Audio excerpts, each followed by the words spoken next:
The first thing that we have to remember for fat loss is to be in a calorie deficit. This is key, and this is the first thing that we have to get right. A calorie deficit means that the energy that we put in, the calories that we put in should be less than the calories we put out. However, muscle mass is a part of this equation. Being in a calorie deficit might lead to a smaller version of yourself. But with strength training, you will be healthier and stronger, and the chances are better that you will maintain this fat loss. To get back to the point of how many strength training sessions you should do for fat loss, it is evident that strength training is not on its own responsible to create fat loss.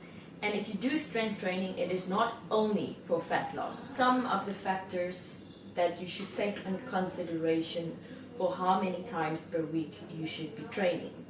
Number one, it will depend on whether you are a beginner or a trained individual. Number two, it will depend on your genetics, because some people don't need to do that much strength training to see a result. And thirdly, it will also depend on how much time you need to recover. Some people take longer to recover, which means you might have more rest days in a week. And fourthly, it depends on other training that you do. For example, if you're doing cycling or swimming outside of the gym training. And lastly, on how much time do you have available. If you only have 2 days a week available, then you train 2 days a week.